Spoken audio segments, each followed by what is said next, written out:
Live from the shores of Lake Erie in our Menor Lagoons outdoor studio, this is the Morning Smack.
Didn't anyone ever tell you it's not nice to hit a lady?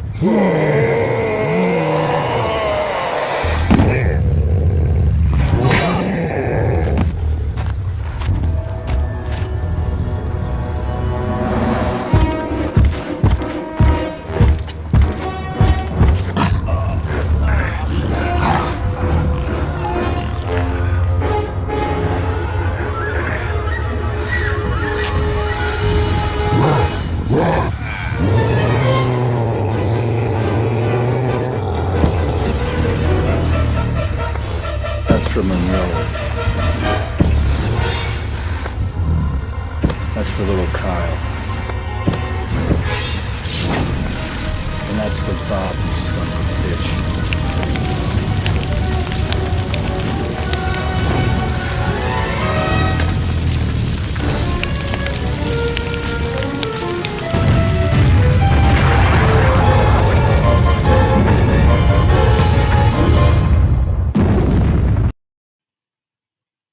Hey, good morning, Smackers. Bob Gray with you. That was a scene from Bigfoot. Now, I know you saw that scene prior to the Bigfoot show that we did a few weeks back ago, but that's not what we're talking about today. Not at all. The reason we made that movie so well, as far as the Bigfoot one, is my guest today. He's a special effects artist, he's a makeup artist, and he created one of the most badass Bigfoots you'll ever see. In fact, we won awards, countless awards, all over the country just for that costume. He's ripped and he's awesome. And the guy that made it is joining us right now. His name is David Greathouse. Hello, Dave. Welcome to the Morning Smack. Thanks for being here, man. Hello. I'm ripped and awesome too. You are ripped. You are sure ripped. No one would know to look at you, but you're ripped. But you know that costume you made. You know, this is the first time I've seen Dave since, and you're not going to believe this, Dave. We've talked. But I haven't seen you since 2005 when we premiered Bigfoot here at Menor Lagoons. And you brought the suit stuffed and mounted. But what went into making that suit and how we met, really fascinating because the people at home don't know. I had a guy originally that was going to make the Bigfoot costume. And his Bigfoot was kind of friendly looking, but he dropped out on the project right before we started to shoot. And he recommended you, and you made this thing in like 11 days. Correct. How is it possible?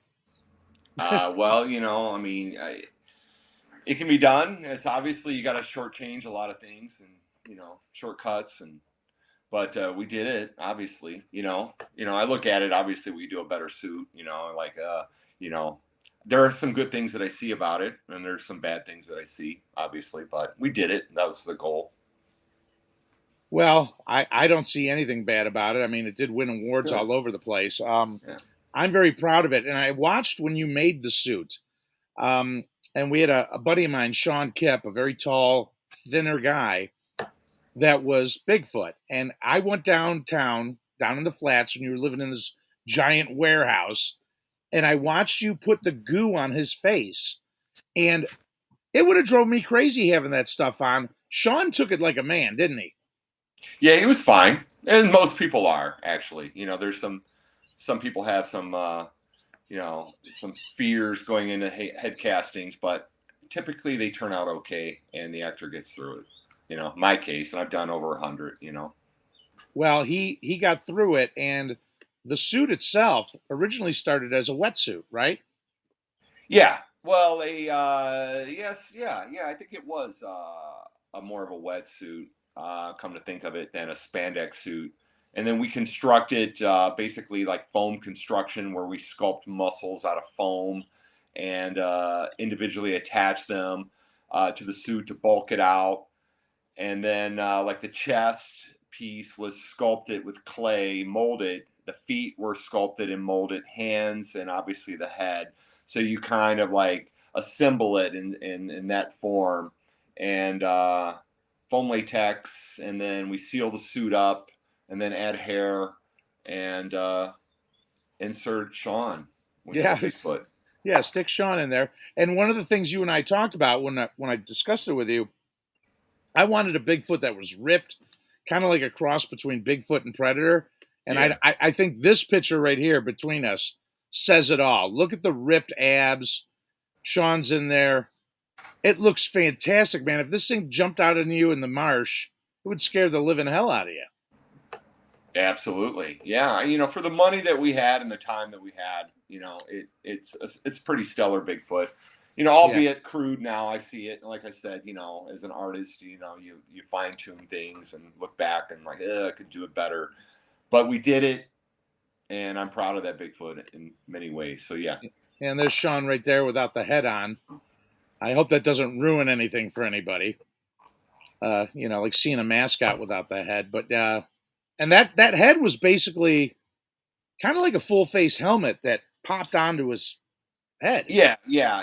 Most of the time, the goal was to glue it, around the mouth, when he had like to frown or something like that.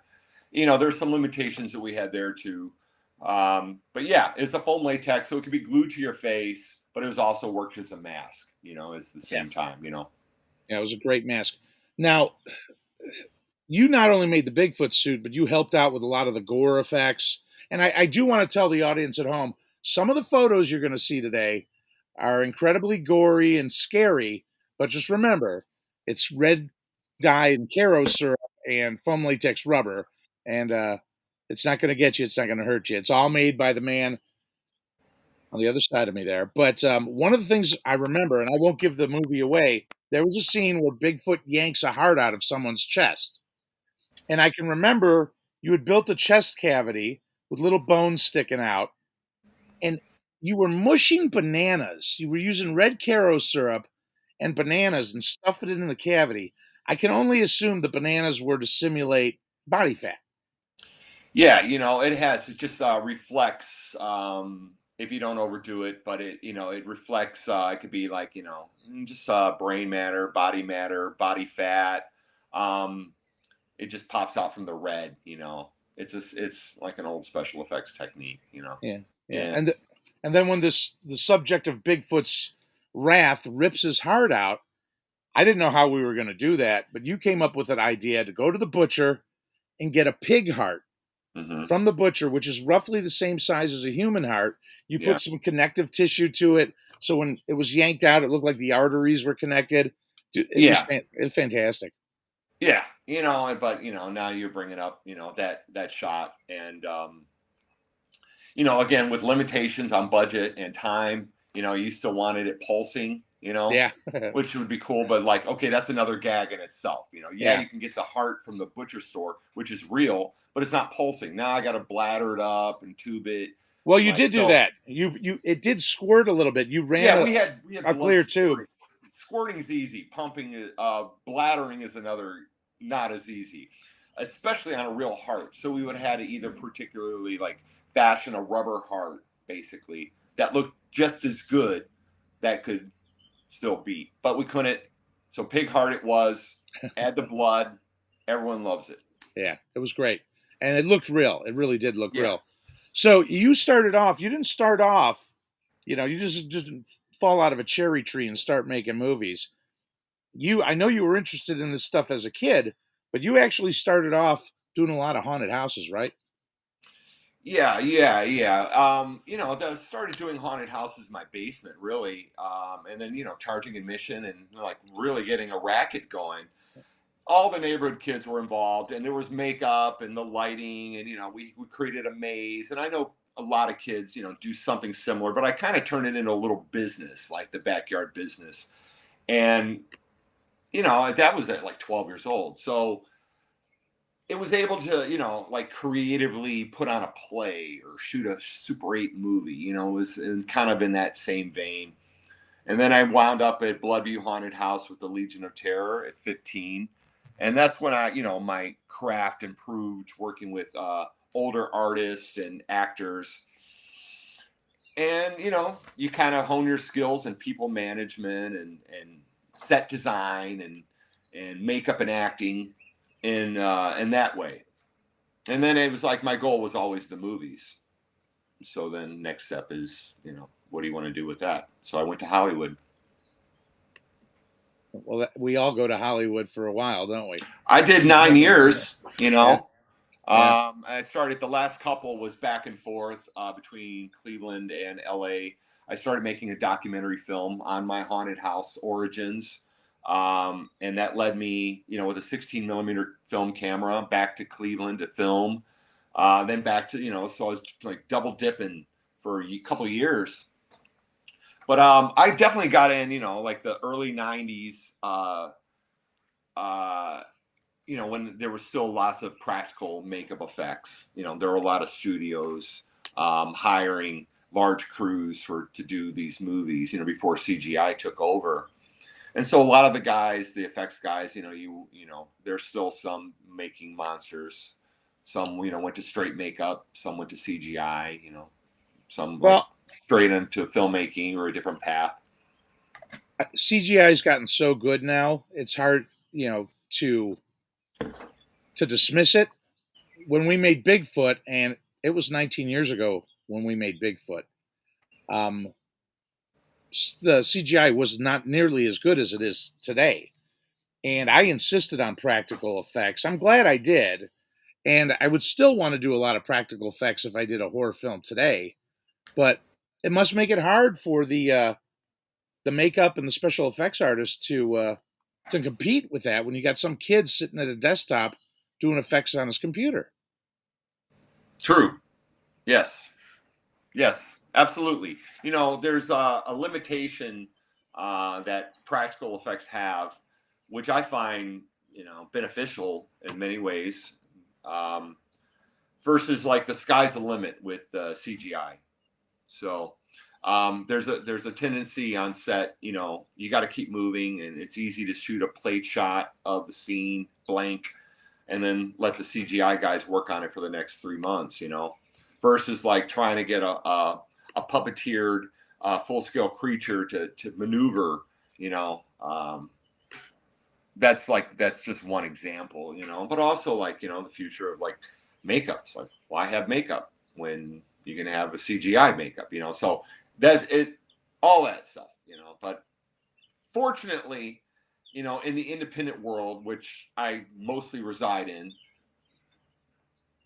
practical effects still rule. Yeah, So there you go. yeah. Well, let's take a look at a couple of your photos right now. Some of them are classics. Some of the stuff you've done is an homage to classic time. Like here's you. I know this is you, right? As the No, Wolfman. Oh, that's not not. Bela Lugosi. Oh, let's get rid of him. And wait a minute. So you didn't do this one either? You're picking out the wrong pictures, my friend. Okay. Well, how about this one? You did that one. Yeah, that's me. It's me with mushroom head at the Ah, Halloween show. that's right. People don't realize, and I didn't mention that you do all the masks. No, I have done all that. There's currently different guys doing them now, but I've done, did their masks for, 12, 13 years, certainly. Um, and I'm still in love with those guys, and my best friends are in the band and all of that. But, you got to keep moving, That's a Yeah. full-time job. Mushroom Head demands a lot, man. That Yeah. is I, a wa- I, brand. I That is watched. a working band. And so it's like, I got my thing to do, but I always continue to work with Mushroom Head. on videos and everything else.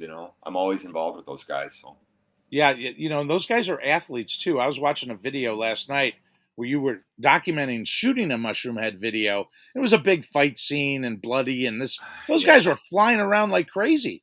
They're yeah, no yeah. they're no Very sham. high energy, very high energy band, certainly. Yeah. Now what do we got here? What's this? That's not you either, is it? That's Mr. Hyde. Yes. All right.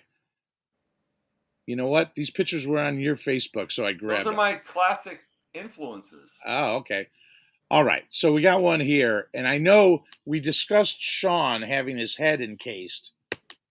You did it to yourself too. Yeah, yeah, So yeah. That head gets. That one was for Escape from Death Block 13, my friend Gary Jones' film, and something happens to me. I'll save it for the viewer, but I'm in that film, so I made a head of myself, and yeah, it's pretty good. So you had to open your mouth, expose your teeth, and you had all that clay in your mouth. Yeah. No. No. There's like a 3-step process. Yeah. It's like there's no clay in my mouth. I mean, yes, but it's a 3-stage process. Okay, that's not just like cast his head and that's what you get. There's sculpture involved. There's a little switcheroo involved. So, yeah. The old switcheroo. Yeah. Yeah. What do we got here? Is that Mushroom Head again? Yeah, that's Mushroom Head. Again, different year, live shows. And again. Yeah. Aha! Clown Town. Creepy, man. That is a creepy picture. You can find that movie Clown Town. That was filmed in Crestline and Cleveland, Ohio. That's a pretty cool shot. That's me, but with my Nosferatu mask. So that's you. Yes, that is me. But that is not my make. That is a mask. You nailed that mask, though. Well, I didn't sculpt that mask. Don Post did. Well, Don Post is a heck of a sculptor. That's a classic mask. Yeah. How about I sculpted that one. Yes, that's my Krampus. Yeah. Dude, that's just pure evil. Thanks. Oh, that's great. So that looks like it might be Concert Mushroom Head again. Yep. Yeah, I mean, I've done 20 years of on stage shit, so there's tons of Mushroom Head. That's the Bigfoot head. Oh, the one you did in not my Bigfoot. It's the same mold. It's a different paint job. Yeah. That is it. Yeah. Wow. Yep. So one of the things when we talked, you not only have to be an effects artist, you do have to have some rudimentary knowledge of anatomy and what's inside a body, what's outside of a body, bone structure. All of those things are, I know you're self-taught. It's not like, I don't think you went to medical school and studied anatomy, but you must have put a lot of time into that aspect of what you do. Yeah, sure. My downstairs library, I have a dozen books on anatomy immediately, so, it's always, especially when you're coming up, when you're starting out as a young artist, you really, you need to reference, sculpt things and, try to replicate as much as you can.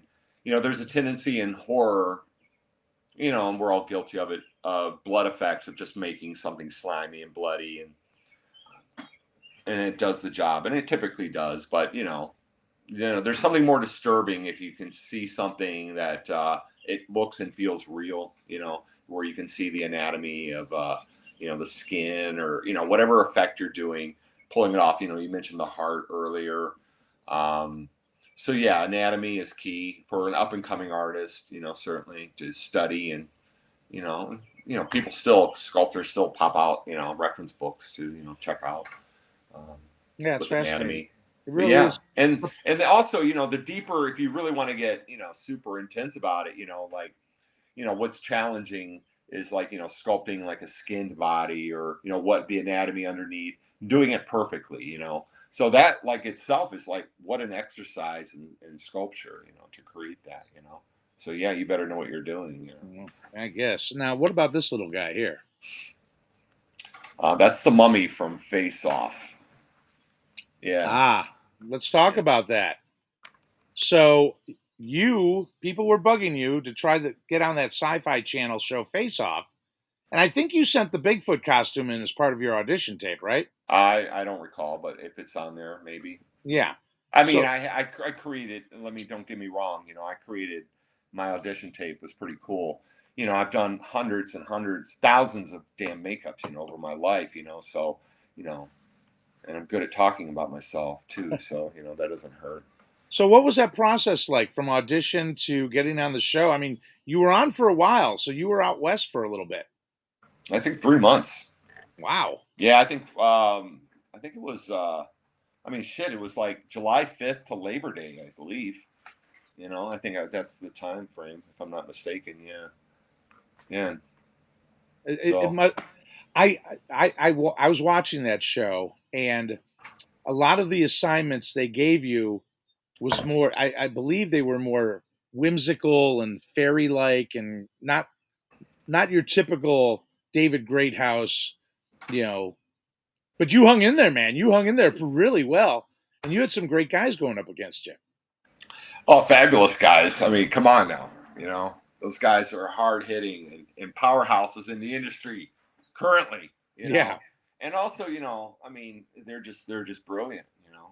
The Well, guys that were on that show, for real. well, it seemed like everyone was rooting for each other on that show.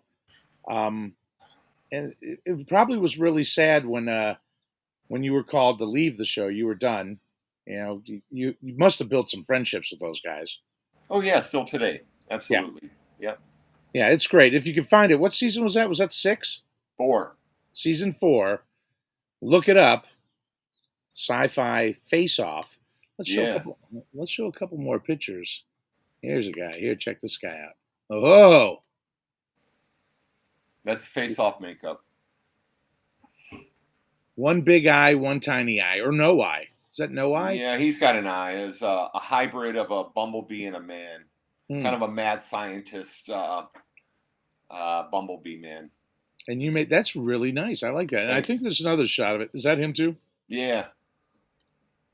Look at that, dude. I mean, your imagination is what's so fascinating because you have to come up with these ideas. I mean, I'm sure Face Off said make an alien that looks like a wasp, and then you got to turn it around in your head and try to make the most clever, kind of cool thing. So that thought process, it's nothing I could do. I could never do it in a million years, but you can. Well, yeah, yeah. That the ideas really aren't the problem. Or as far as like, and the idea immediately rushes into your head. For me, I mean, like a freight train, like being whether it's the right idea or the wrong idea, that doesn't matter. But the ideas aren't the problem, for real. But Yeah. executing them properly, technically, in a limited amount of time, that's the challenging part, for real.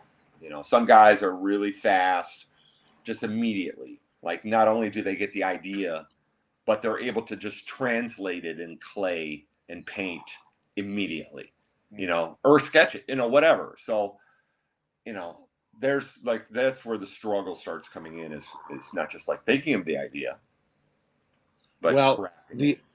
the other thing is too, because you have a background as an actor, you have a background as a shooter, and a background as a director.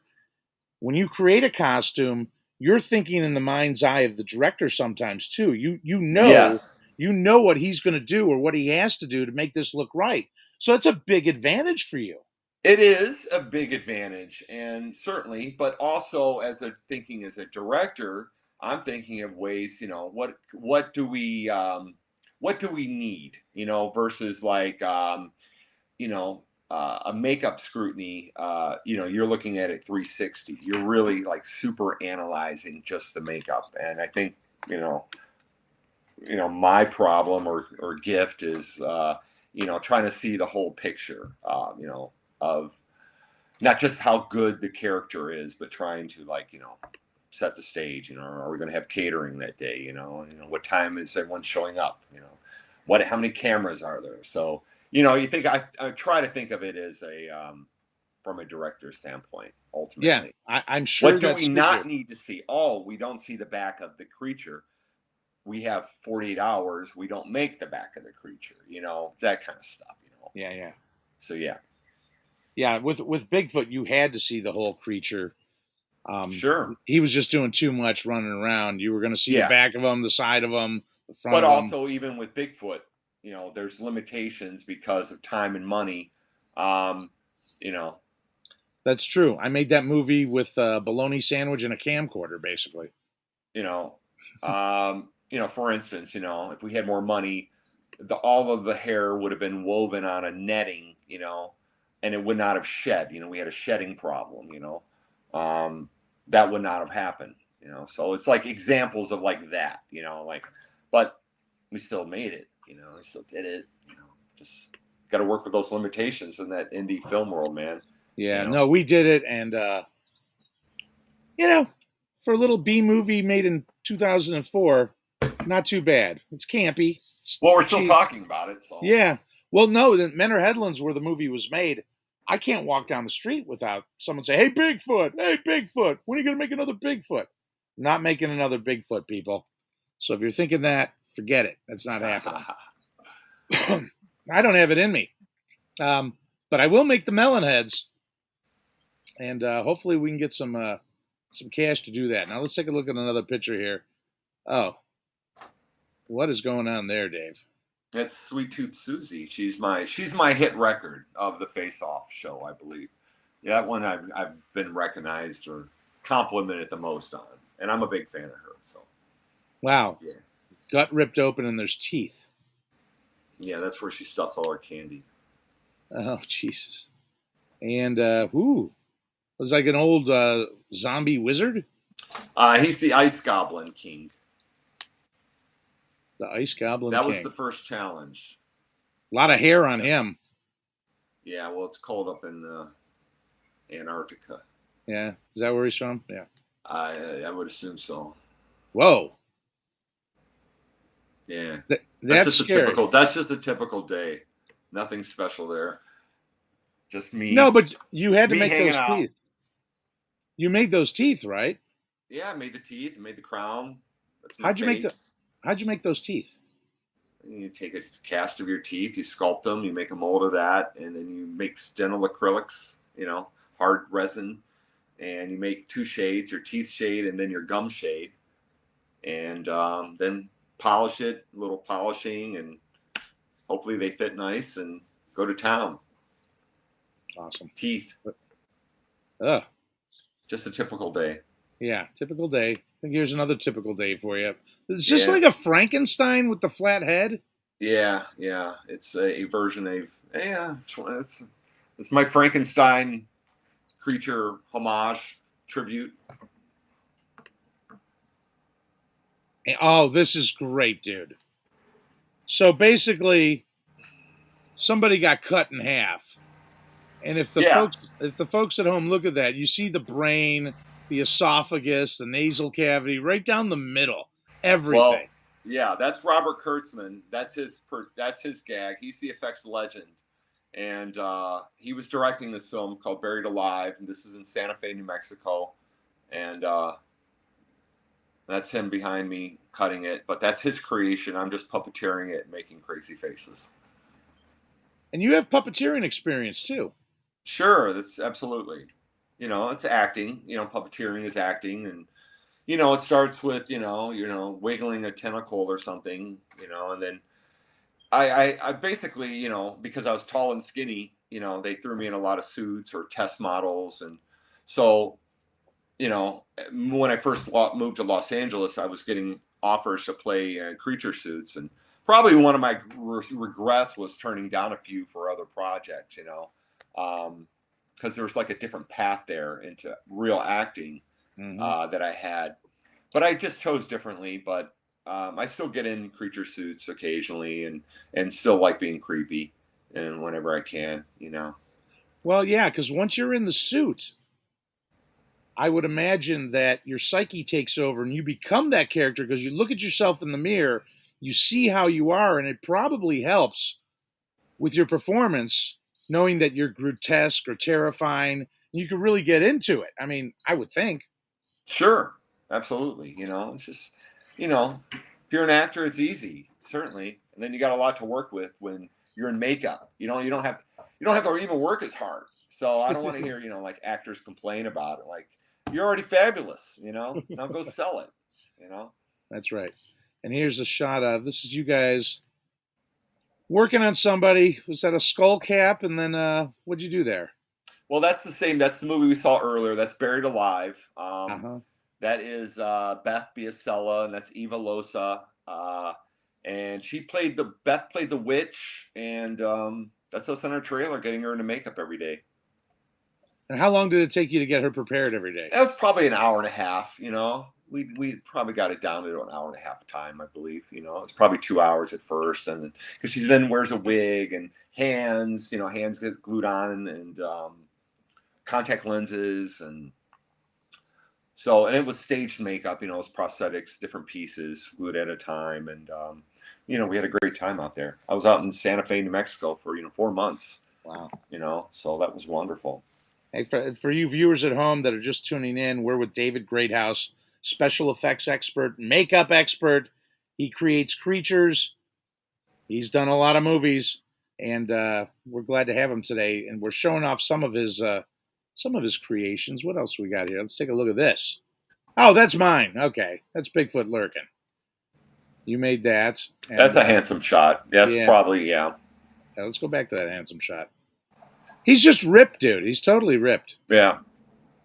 Yeah, that's his GQ shot right there. And I noticed, on the crown of the head, Bigfoot and everything you see, he has a higher crown of his head. And you did that there, too. And actually, that helped him look a little bit taller, didn't it? Yeah. Yeah. And then this guy is pretty evil looking. Yeah, that's my pal, Dembski. He's in I didn't create that makeup, but we applied it, and that was for my movie Legion of Terror. That's great. Oh, somebody got mushed. The Rage. And you're putting on some blood. That's what brought me down to Crestline was that film. And we filmed that in 2005, 2006. And I've been here ever since. And what is this little...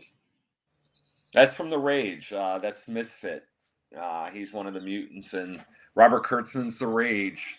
So watch it on DVD. He's kind of got a little melon head thing going. Totally. Yeah.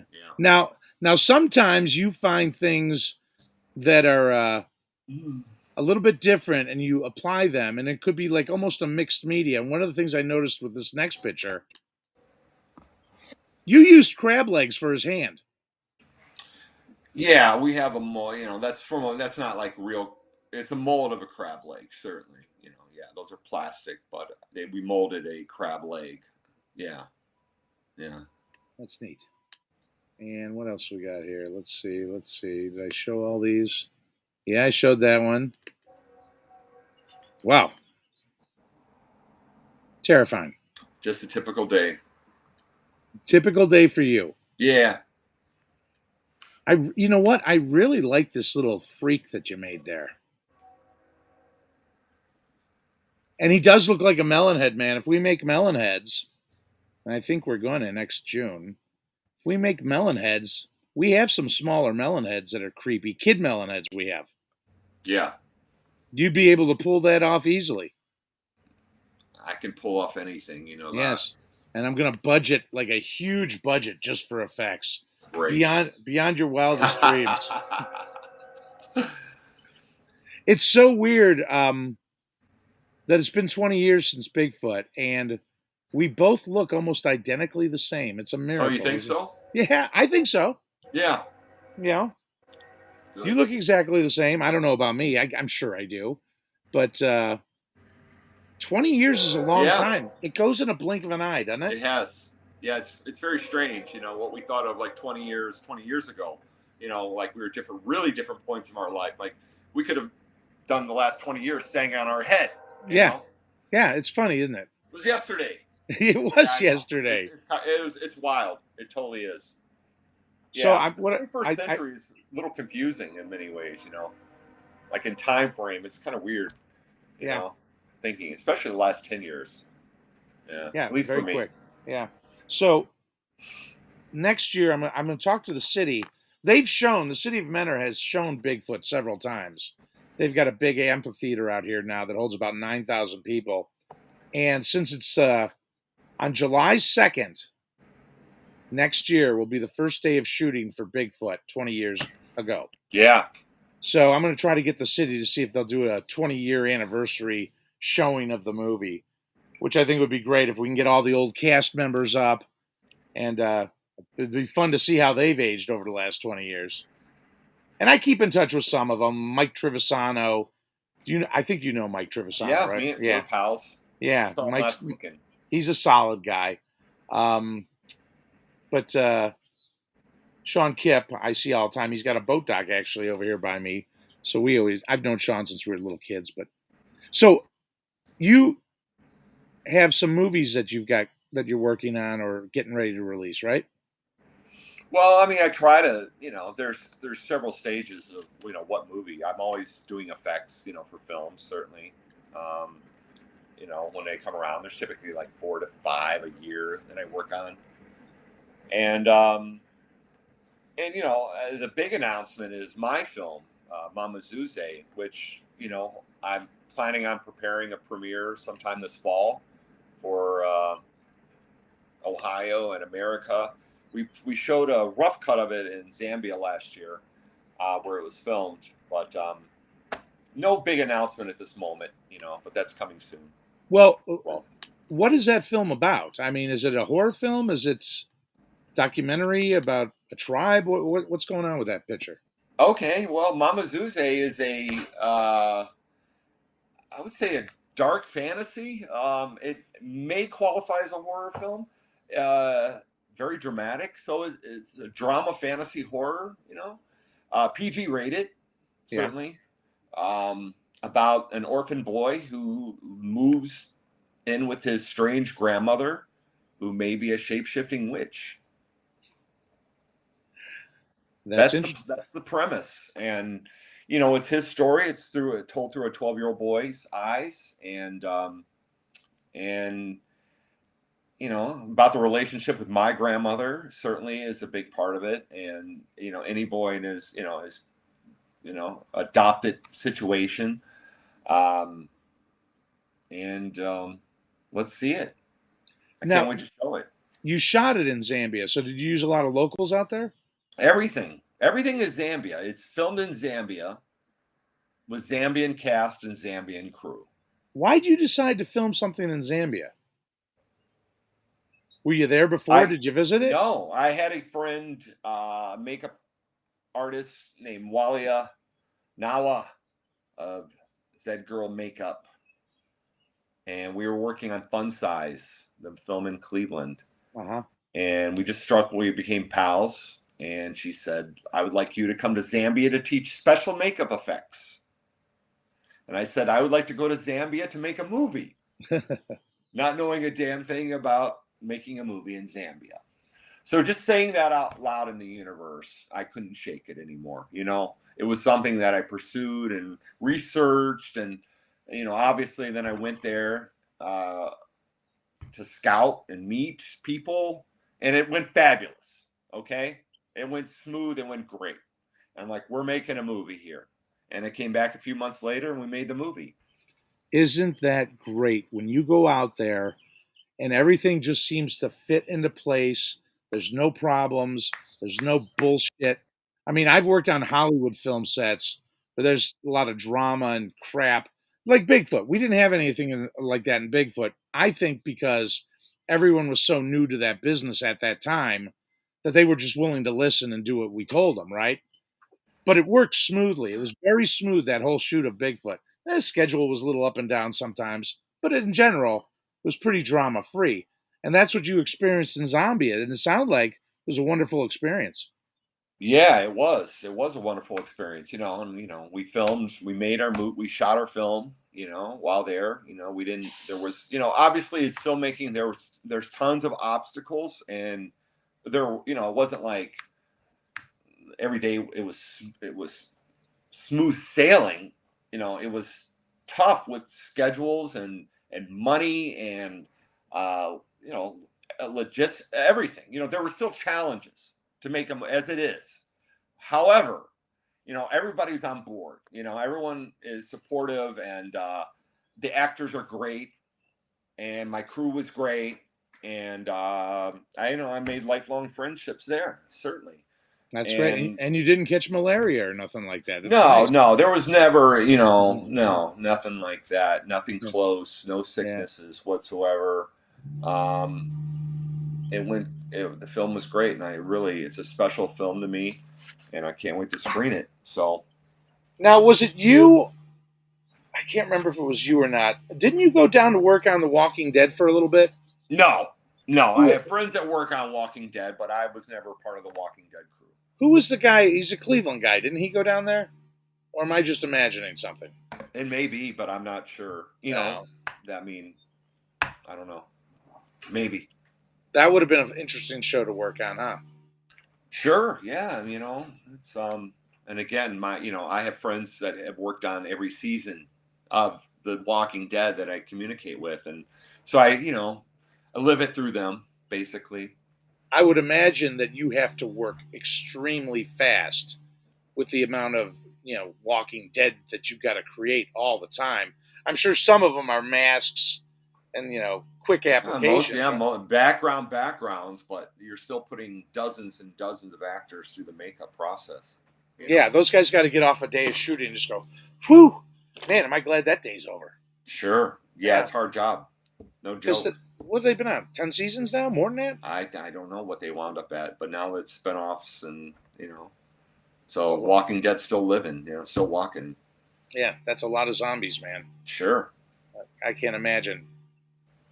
Those guys are probably pretty good, too. Top of their game. It looks like they are. No one's ever said, that zombie looks like shit.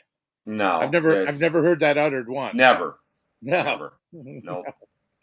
Nobody complains about that. So you got the Zambia movie coming out. One day. I know announcement, but it's we're getting closer to something. You're going to enter it in the festivals too, maybe? Yeah, some festivals, and I think there'll be some local screenings, maybe this again September, October. I'll make an announcement when northeastern Ohio people can check it out. Distribution's a big key when you make an independent film, and it's not easy. A lot of people have a hard time with it. Do you have any avenues that you can go to? You do? Yeah. Yes, I do. Nothing to announce right now, but I do, and there's interested parties certainly, and I just nothing to announce firm right now. Yeah, but soon. Yeah, I lost my mind originally with Bigfoot. A guy signed me originally, a distribution company. I can't even remember the name of it. And he immediately filed for bankruptcy like two months after he signed me in Bigfoot. So then it took a year to get the movie back. And then when I got the movie back, I was just so depressed with the whole process that I let it sit for like another year. And then what I did on a fluke is I just sent it to Troma. Lloyd Kaufman, he did a Toxic Avenger and all that stuff.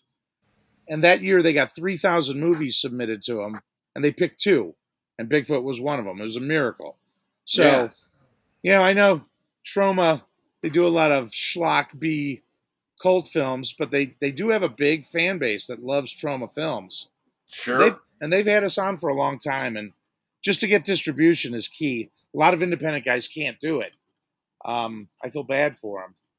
But I'm not recommending you go take your movie to Troma. Believe me, I'm not making that recommendation. Trust me, dude. I know it's not a Troma movie, but I got it. There, certainly. So I'm a fan. A lot of people are. So as far as horror films coming up, are you working on any certain projects right now? Are you doing anything with Kurtzman or anything? Well, as far as like films that that I've worked on that have recently come out, Scare Package 2 is out there. Retaliators is out there. Death Metal, Escape from Death Block 13. It's been a year or two for that, but that's still out there. So those are recent ones that I wrapped that And then what am I working on right now? I can't announce any of that. Yeah, I want those guys to announce it. But there's other things that are coming. Projects that I'm just starting to get involved with. That's in the early stages as an effects artist. But nothing to announce right now. But yeah, I'm staying busy. There's just a lot, you do a lot of odd jobs as well. There's just, being us still like our company Creature Core, we sell Halloween masks, costumes, animatronics, around the world. So, that keeps me busy as well. And, still writing and, still putting finishing touches on my film, my Mama Zuze. And so it's always a busy day, certainly, but What'd you shoot that on, Mama Zuze? red camera, 5K. Yeah. Yes. Yeah. It looks great. Yeah. So much better than the wind-up camera we used for Bigfoot. It was of the time, Yeah. You shoot what you have. I was prepared to shoot with a smaller camera, but we wound up luckily scoring a red rental in Zambia, and my director of photography was awesome, and it's a beautiful movie, man. Just the images, awesome. Every shot is beautiful. All right, so that's number one. We shot a beautiful movie. The music is amazing. The soundtrack, the performances. So I'm really raving about it. I did a good job. It's not going to, change the world or nothing, but it definitely is giving me more urge to do another one. Certainly. Yeah. So yeah. I can't wait. So I'm ready, I'm ready to direct again. Let's go. Yeah, I can't wait to see it because I would imagine in Zambia you had some nice wide shots and vistas and just the surrounding, and it's a different kind of surrounding than what you're accustomed to. I bet it looks great. Yeah, so I'll keep you posted. Yeah, no, that's awesome. Now, we're almost out of time here, David Greathouse.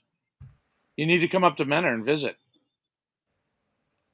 Yeah, I like hitting the Headland Beach. I like that. That's great swimming there. It's always been my favorite spot to swim. That's where I learned. Yeah. Yeah, big giant waves when we were kids, 8-footers, 10-footers. Yeah, it's no joke, and that there's space to swim there. I really like it. Yeah, well, it makes you a stronger swimmer. Lake swimming makes you stronger. Yeah. You got waves, you got a little bit of current. So what's the first day that you can jump in Lake Erie and do a nice swim? What day do you think? Well, I'll tell you, I've been working on freezing to death. I'm working on my boat dock here. Hang on, let me. Where is that? Do I even have this camera up? No, I don't. Okay, great. So my brother and I, Charlie, you remember my brother Charlie? Yeah. We started working. Oh, here's the camera. We started working on a boat dock. That camera's not there. Son of a. Okay. We started working on a boat dock extension last week, and we were using a come along to push a 4x4 post into the mud while raising the deck. And when you use a come along, you put a hole in the 4x4 at the top, and you put a pipe. In this case, my brother put a big lag bolt in there. You hook the come along. Well, as he was cranking, I said to my brother Charlie, I go, "Hey, dude, that bolt's starting to bend a little bit." He's like, "It'll be fine. Don't worry about it. Come on out here. I need you to hold the post close." I swear to God, dude, as soon as I walked out there, that bolt snapped. Charlie took a header straight first into the water. The drill went in, the come along went in. And when he got out, he's like, "Man, this water's warm. It's really nice." Of course, he's probably suffering from tetanus now. But he had no complaints. He thought it was wonderful. You could probably... Dude, when we were kids, we used to swim in April. Yeah. Yeah, I mean, I don't know what the temperature is right now. I would imagine around 66, 67 degrees right now. Okay. All right, so we're getting close. It's getting close, yeah. Yeah. You should come up for July 3rd. I'm having a shindig July 3rd. We'll see. We'll see. I think I got the invite. Okay, good. Tempting. We'll see how the day goes. All right. Well, thank you, Dave. I appreciate you sharing your work with us, your stories. It's good to see you again. I know we'll do a movie again together. All right. And if you need, a 6'1", 235-pound monster, you know who to call. Come on. I'm here. It's not like I'm back in LA. I want to be a monster. I was a zombie in a movie called it's called Zombie Apocalypse with Vin Rames, Okay. and in that movie they put those clear contacts in my eyes. Yeah. Oh my god, dude, those kill your eyes and your brain. They're terrible to look through those. If you've got them in for an extended period of time, no bueno, man. No bueno at Right. all. That's true. I'll never do that again. But I did get to attack Vin Rames, so that's nice. Nice. Yeah, that's Yeah, cool. yeah. He's smaller than me. A lot of people wouldn't believe Mm. that, but he is. Yeah. Right. Right. But he looks huge. Yeah. He does. He looks huge. Yep. All right, Dave. Well, I appreciate everything that you've done and you did for me today. It's a great show. I'm sure people at home loved all your little images and your monsters. And real quick, I didn't get it. Do you have a website or anything like that? No websites. All right, so people who want to contact them, screw Find me on you. Facebook is the Yeah. best right now. Yeah. That's about all I got. Yeah, that's fine. I can't juggle all of these formats. No, I'm with you. All right, Dave. Well, I appreciate it. Thanks, buddy. Bye. Thank you very much. All right, everybody. David Greathouse, special effects master. You know, the goal of this show is always to bring you new and interesting people. It depends what they do. He's an effects artist. We've had a body language expert. We've had celebrity sailors. So we're always trying to find somebody that's a little unique, doing great things. And David Greathouse certainly is in that mold. So until the next show, I want to wish you the best. I get my thing ready. I am out of here.